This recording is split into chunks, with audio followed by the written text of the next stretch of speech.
Pour réussir dans le ministère, vous devez gérer convenablement votre santé. Lorsque Jésus parle dans Hébreu, Jésus dit, tu n'as voulu ni sacrifice ni holocauste, mais tu m'as formé un corps, ô Dieu, pour faire ta volonté. Car dans le livre, il est question de moi. C'est le Fils éternel qui parlait au Père avant de naître sur la terre par le ventre de Marie. Et il disait au Père que tout ce qui est écrit dans le livre, toutes les ombres, les agneaux, les boucs, les fêtes, les événements, les personnages qui sont des types ou des images de Christ dans l'ancienne alliance, il était question de lui. Et il dit, maintenant, je viens, ô Dieu, pour faire ta volonté. Et la parole éternelle de Dieu s'est faite chair. Elle a été dans le ventre de Marie. Il est né, il est sorti. Il était esprit, il a habité dans un corps et il a fait comme ça 33 ans. Et après, à la fin, il a dit, je remets mon esprit entre tes mains. Son corps a été enseveli lorsqu'il est mort. Et il a revêtu un corps glorieux et il est ressuscité aujourd'hui assis à la droite du Père et il prépare une place afin que là où il est, que nous y soyons aussi. Vous êtes esprit et vous êtes envoyé sur la terre en mission. Pourquoi Dieu vous donne un corps? Il vous donne un corps pour faire sa volonté. En fait, il y a une volonté attachée à vous. Cette volonté s'appelle la vision, la mission, le but, la vocation. En tant qu'esprit, pour accomplir ça sur la terre, dans le plan de Dieu, les cieux sont à l'éternel, mais la terre, il les a donnés aux fils des hommes. À vrai dire, les esprits ne sont pas les bienvenus sur la terre. Voilà pourquoi ils ne font que errer ça et là. Et ils ont besoin d'habiter dans une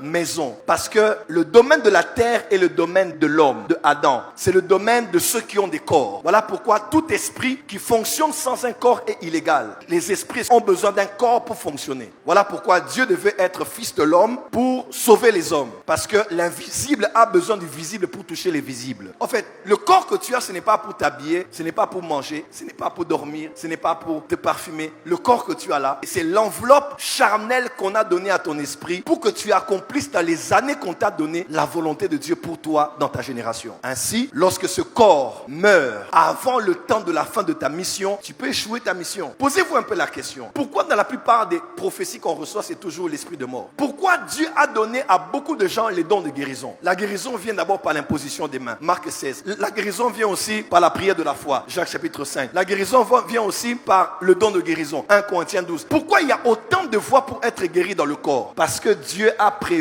la puissance de la guérison pour que ton corps continue à être en bonne santé afin que tu accomplisses la volonté de Dieu pour toi. Aujourd'hui, si tu es malade, un autre ira prêcher à ta place. Aujourd'hui, si tu es perfusé, un autre ira prophétiser à ta place. Aujourd'hui, si tu as un accident, un autre ira chanter à ta place. Aujourd'hui, si tu meurs, on va aller trouver un autre prophète, Joël Francis Tatou, quelqu'un d'autre qui fait ce que toi tu fais. Pourquoi? Parce que tu n'es utile que tant que tu as un corps en bonne santé pour permettre à l'esprit, à l'onction sur toi d'opérer et de visiter les gens. Pour réussir dans le ministère, à part tout ce qui est de surnaturel, à part tout ce qui est d'organisationnel, d'administratif, écoute-moi très bien, tu dois bien gérer ta santé. Et ça, c'est très important. Un homme a dit, la santé est un trésor qu'on ne découvre que lorsqu'on tombe malade. Prenez bien soin de vous. Tu ne découvres la valeur de ta santé que quand tu commences à perdre la santé. La bonne santé est le premier capital que Dieu te donne pour accomplir le ministère. Le ministère demande beaucoup. L'onction, c'est comme une drogue. Quand tu commences, tu ne veux pas t'arrêter. Des fois, on monte, on ne sait pas comment atterrir. D'autres atterrissent dans des films, d'autres atterrissent en dormant, d'autres atterrissent dans la relation sexuelle avec leur femme, d'autres atterrissent en jouant au jeu, d'autres atterrissent en allant prendre de l'air. Difficile d'atterrir quand on est sous l'onction. Et ça va toujours te demander beaucoup. Et plus tu es utile, plus tu es sollicité. Parce que quelqu'un pour qui tu as été utile va dire à sa tante là-bas, voilà un homme qui m'a parlé de la part de Dieu. Demain, la tante vient. Elle vient avec son mari. Et puis tu parles sur le mari. Le mari aussi va parler à son chef de qui tu as prophétisé. Donc, plus tu es utile, plus tu es sollicité. Et plus ton corps va se lasser et va se fatiguer. Robert Liardon,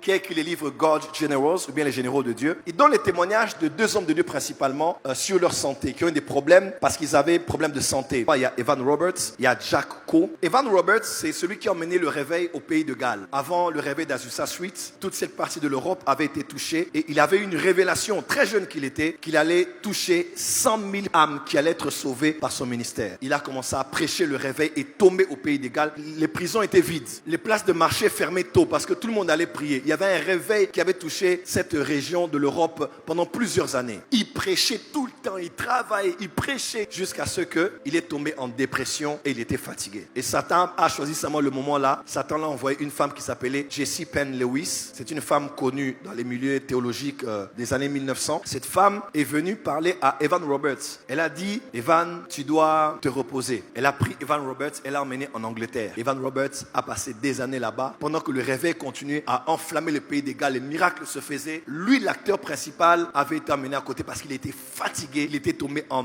dépression, blackout. Il était des réunions qui passaient des heures et des heures, l'onction, l'esprit, les prédications, les miracles, les paroles de connaissance. Il était fatigué. Et cette femme a commencé à lui prêcher des fausses doctrines. Premièrement, le brisement. Quand Dieu fait que tu sois très connu comme ça, tu dois être brisé. Parce que les gens te voient trop, doivent voir Jésus. Vous voyez un peu ce message-là? Elle prêchait sur la croix, mais de manière extrême. Evan Roberts est resté là, fatigué, comme un légume, pendant des années au niveau de l'Angleterre. Jusqu'à un jour, même la famille d'Evan Roberts allait voir Evan Roberts. Elle refusait même de recevoir la famille d'Evan Roberts. Et dans le milieu charismatique, quand on parle de cette histoire, on parle typiquement de l'esprit de Jézabel. Satan, au moment, avait utilisé cette femme pour bloquer cet homme dans des fausses doctrines, de brisement extrême, de la croix extrême. Et on l'avait bloqué là. Et le réveil du pays des Galles a commencé à baisser.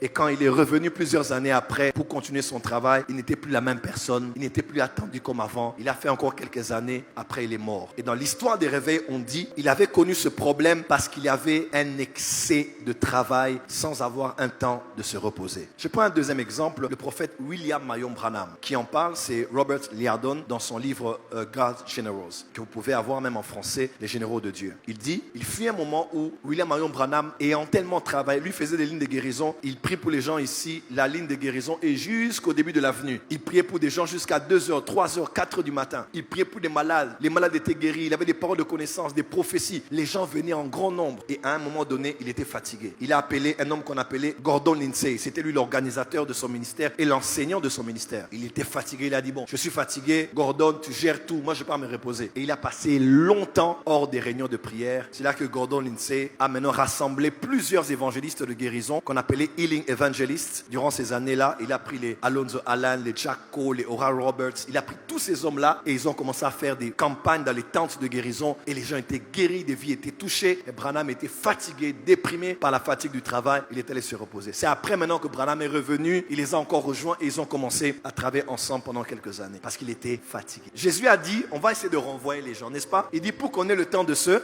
reposer. Je suis souvent avec les pères, les aînés. J'ai déjà été avec nos pères, même ici à Kinshasa, en parlant avec des pères dans des réunions un peu où les pères se lâchent. À la fin, quand on demande de boire du coca ou du Fanta ou du... Plus d'une fois, j'ai vu des pères dire, hé, jeune homme, toi tu bois ça? Il dit, ce n'est pas bien, ça va te tuer. Toi tu manges ça? Ce n'est pas bien, ça va te faire du mal. Et quand ils ont commencé à me raconter, eux, à l'époque des réveils par exemple, des réveils des cités Bethel, de tous les réveils là, Maman Oulang, ils font ça. Ils faisaient les retraites de fois des 7 jours à sec. Et pour rompre le jeûne, on rompait le jeûne avec du foufou. Talabadi foufou. Des boules de foufou. Des morceaux de poulet. Avec du coca, avec du Fanta. Sans savoir qu'on ne rompt pas le jeûne de cette manière-là. On y va doucement pour rompre le jeûne. Des fois, c'est eux-mêmes qui devaient modérer, prêcher. Et avec son ami, il fait l'interprète. Après, il prie pour les malades. Ils reçoivent les gens jusqu'à 1h, jusqu'à 2h. Et quand l'esprit descend là-bas, ils font la prière avec les intercesseurs pour un cas de délivrance jusqu'à 8h. Le temps de dormir un peu. Les gens sont déjà devant la porte en train d'attendre la prière. Et ainsi de suite, fatigués, déprimés. Et plusieurs ont connu des divorces. Et plusieurs ont eu des problèmes